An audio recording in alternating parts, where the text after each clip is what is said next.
Welcome to Acharya education YouTube channel. మనం ఈరోజు నుంచి డిఎస్సికి సంబంధించినటువంటి పర్స్పెక్టివ్స్ ఇన్ ఎడ్యుకేషన్లో మనకు ఎస్జిటి అయినా సరే, మనకు ఎస్జిటి కానీ, తర్వాత స్కూల్ అసిస్టెంట్ సంబంధించి కానీ, ఎల్పి కానీ, ఈ మూడింటికి సంబంధించినటువంటిది జనరల్ నాలెడ్జ్ 10 మార్కులకు గాను ఉంటుంది. తర్వాత మనకు పర్స్పెక్టివ్ ఎడ్యుకేషన్ 10 మార్కులకు గాను ఉంటుంది. ఇది మనకు మొత్తంగా ఎవరికైనా ఎస్జిటి కావచ్చు, స్కూల్ అసిస్టెంట్ కావచ్చు, ఎల్పి కావచ్చు, అందరికీ ఈ సిలబస్ మాత్రం సేమ్గా ఉంటుంది. మిగతా వారికి వారి ఎస్జిటికి సంబంధించి వారికి ఉన్నటువంటి సబ్జెక్టులు వేరే విధానంలో ఉంటుంది. ఇక మనం ఈ పర్స్పెక్టివ్స్ ఇన్ ఎడ్యుకేషన్లో సంబంధించినటువంటి మనం ఒకసారి చూసుకుంటే కనుక,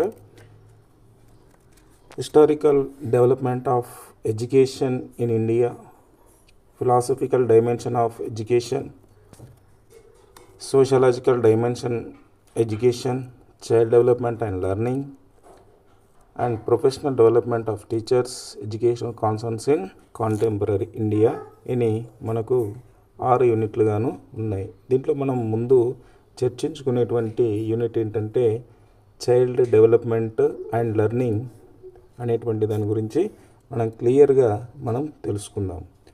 ఈ చైల్డ్ డెవలప్మెంట్ అనేటువంటి దానికి సంబంధించి తీసుకుంటే ఇది టోటల్గా సైకాలజికల్ బేస్డ్ ఉన్నటువంటి చాప్టర్. మన దీంట్లో 6 చాప్టర్లు ఉన్నాయి. 6 చాప్టర్లకు గాను మనకు వచ్చేటువంటి 10 మార్కులు, అంటే సుమారు ప్రతి నుంచి యావరేజ్గా 1.5 to 2 మార్క్స్ వరకు రావడానికి అవకాశం ఉంది. ఈ మన సైకాలజీ కాన్సెప్ట్లో ఉన్నటువంటి ఈ అంశాలు మనం తీసుకుంటే, దీంట్లో కూడా ఈ సైకాలజీలో మనకు 5 అంశాలు, 5 ఏరియాస్ ఇవ్వడం జరిగింది. దీనిలో ఒకసారి మనం తెలుసుకుంటే, చైల్డ్ డెవలప్మెంట్ అండ్ లెర్నింగ్ దాంట్లో తెలుసుకుంటే మనకు ముందు ఫస్ట్ టాపిక్ ఏంటంటే మెథడ్స్ ఆఫ్ చైల్డ్ స్టడీ. దానికి సంబంధించి తీసుకుంటే అబ్జర్వేషన్. చైల్డ్ స్టడీ అంటే పిల్లలకు సంబంధించినటువంటి చైల్డ్ స్టడీ ఏ విధంగా చేస్తామనేది అబ్జర్వేషన్, పరిశీలన పద్ధతికి సంబంధించి. తర్వాత ఇంట్రాస్పెక్షన్, ఆత్మ పరిశీలనకు సంబంధించి. ఎక్స్పెరిమెంటల్కి సంబంధించి ఎక్స్పెరిమెంటల్ మెథడ్, ప్రయోగాత్మక పద్ధతి. తర్వాత కేస్ స్టడీ, వ్యక్తి చరిత్ర పద్ధతి లేదా వ్యక్తి అధ్యయన పద్ధతి లేదా రోగ నిర్ధారణ పద్ధతి అని కూడా ఈ పద్ధతులకు సంబంధించి అంటారు. దీంట్లో ప్రతిదానికి సంబంధించిన ప్రతి ఒక్క పాయింట్ కూడా ఇంపార్టెంట్. దీనికి సంబంధించినటువంటి మనకు ప్రీవియస్గా ఉన్నటువంటి అకాడమీ బుక్స్ నుంచి క్లియర్గా మీకు టాపిక్ వైజ్ డిస్కషన్ చేయడం జరుగుతుంది. మనకి ఇలాంటి ప్రైవేట్ పబ్లికేషన్స్ కాకుండా అకాడమీలో ఉన్నటువంటి ఎవరైనా ప్రైవేట్ కానీ వాళ్ళందరూ కాపీ చేసి వాళ్ళు కూడా పబ్లిషింగ్ చేయడం జరుగుతుంది. కాకపోతే మనం అకాడమీలో ఉన్నటువంటి అంశాలను మనం డిస్కస్ చేస్తాము. కాబట్టి ఈ విధంగా పరిశీలన పద్ధతులకు సంబంధించి అబ్జర్వేషన్, తర్వాత ఇంట్రాస్పెక్షన్, ఎక్స్పెరిమెంటల్ అండ్ కేస్ స్టడీకి సంబంధించినటువంటి అంశాలు. తర్వాత సెకండ్ టాపిక్ తీసుకుంటే కనుక మనకు సెకండ్ టాపిక్లో principles of development and their educational implications అని ఇచ్చాడు. అంటే ఇక్కడ డెవలప్మెంట్కి సంబంధించినటువంటి డెవలప్మెంట్ సూత్రాలు, వికాసానికి సంబంధించినటువంటి, అభివృద్ధికి సంబంధించినటువంటి సూత్రాలు, వాటికి సంబంధించినటువంటి విద్యాపరంగా ఉన్నటువంటి చిక్కులు ఏమున్నాయి, మనం గ్రోత్ అండ్ డెవలప్మెంట్ సంబంధించినటువంటి టాపిక్ మనం ఇక్కడ డిస్కషన్ చేద్దాం. తర్వాత ఇక్కడ థర్డ్ టాపిక్ ఏమి ఇచ్చారంటే stages and dimensions of development.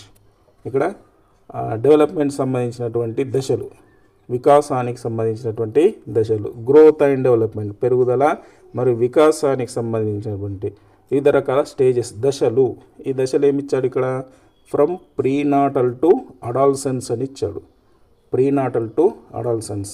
మరి ప్రీనాటల్ స్టేజ్ నుంచి అడాల్సెన్స్ స్టేజ్ వరకు మనం తెలుసుకోవాల్సిన ఏం తెలుసుకోవాలంటే ఫిజికల్ తెలుసుకోవాలి, భౌతికమైనటువంటిది, కాగ్నిటివ్ జ్ఞానాత్మకమైన, లాంగ్వేజ్ భాషాపరమైన, ఎమోషనల్ ఉద్వేగపరమైన, సోషల్ సామాజికపరమైన, మోరల్ నైతికపరమైనటువంటి అంశాలు ఏ స్టేజ్ నుంచి తెలుసుకోవాలా?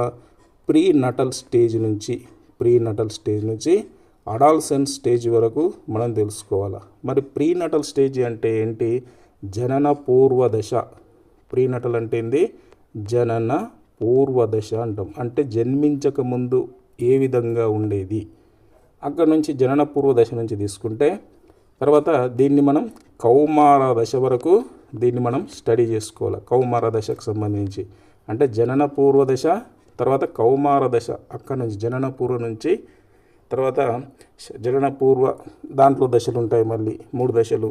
జనన పూర్వ, తర్వాత జననాంతర, శైశవము, బాల్యము, యవ్వనము, కౌమారము, ఇలా ప్రతి దశ తెలుసుకోవాలా. మళ్ళీ ఈ దశలో మళ్ళీ మనం ఏం తెలుసుకోవాలా, పిల్లలకు సంబంధించినటువంటి భౌతిక, జ్ఞానాత్మక, భాషాపరంగా, తర్వాత ఉద్వేగపరంగా, సామాజిక పరంగా ఉన్నటువంటి అంశాలను మనం తెలుసుకోవాలా. దీనికి కాస్త టైం పడుతుంది. ఈ విషయాలకు సంబంధించి డిస్కషన్ చేద్దాం.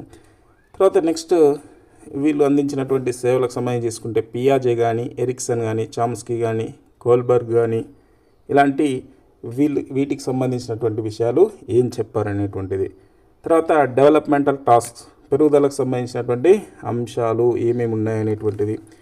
తర్వాత ఇంప్లికేషన్స్ ఏమున్నాయి, చిక్కులు, వికాసానికి సంబంధించినటువంటి చిక్కులు కనుక ఏమేమి ఉన్నాయి. తర్వాత child rearing practices and development. దీన్ని ఏమని చెప్తాం, పిల్లల పెంపకం అని చెప్తాం.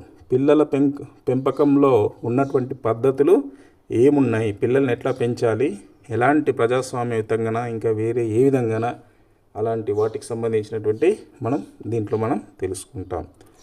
తర్వాత 4th యూనిట్ వస్తాయి. 4th యూనిట్లో మనకు అండర్స్టాండింగ్ లర్నర్కి సంబంధించినటువంటి అండర్స్టాండింగ్ చేసుకునేటువంటి కాన్సెప్ట్ని మనం తెలుసుకుంటాం.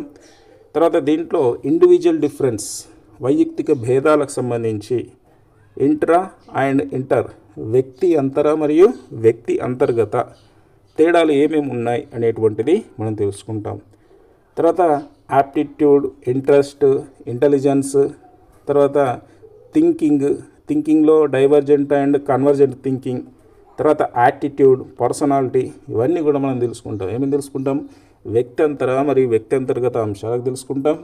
తర్వాత అభిరుచి, ఆసక్తి, తెలివి, ఆలోచనలు, డైవర్జెంట్ అండ్ కన్వర్జెంట్ ఆలోచనలు, తర్వాత వైఖరి, తర్వాత మూర్తిమత్వానికి సంబంధించినటువంటి అంశాలు మనం ఈ 4th యూనిట్లో మనం తెలుసుకుంటాం. జస్ట్ పర్సనాలిటీ అని ఇచ్చాడు, మూర్తిమత్వానికి సంబంధించినటువంటి తెలుసుకోవాల్సినవి కూడా చాలా ఉంటాయి. ఇవన్నీ దీంట్లో డిఫరెంట్ టెస్ట్లకు సంబంధించి యాటిట్యూడ్ కావచ్చు, ఇంటెలిజెన్స్ సంబంధించినటువంటి కావచ్చు, ఆ అంశాలు కూడా మనం తెలుసుకోవాల్సినటువంటి అంశాలు.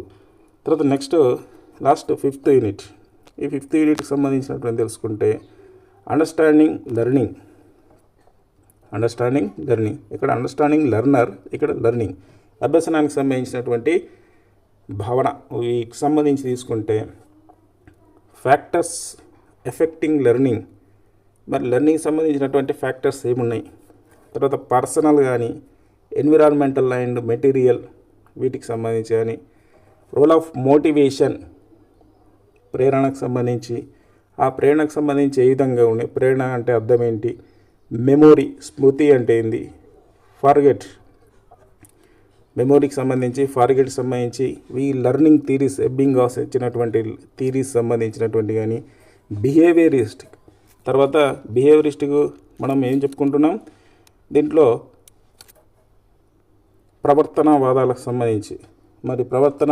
సంబంధించి ట్రయల్ అండ్ ఎర్రర్, యత్నదోష అభ్యసన సిద్ధాంతం, క్లాసికల్ అండ్ ఆపరేషనల్ కండిషన్, తర్వాత ఇన్సైట్ థియరీ, సోషల్ అండ్ కన్స్ట్రక్టివిటీ, వైగర్స్కి, ఇవన్నీ థియరీలు కూడా మనం తెలుసుకుంటాం.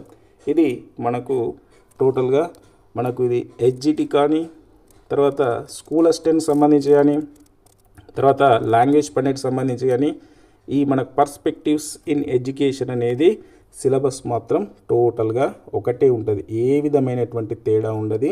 ఆయా రోజుల్లో జరిగేటువంటి ఎగ్జామ్లో ప్రశ్నల సరళి వేరుంటుంది కాబట్టి ఆ విధంగా మనకు దీంట్లో మామూలుగా ఈ పర్స్పెక్టివ్ ఎడ్యుకేషన్కి 10 మార్కులు, 20 బిట్లు వస్తాయి, 20 బిట్స్ వస్తాయి.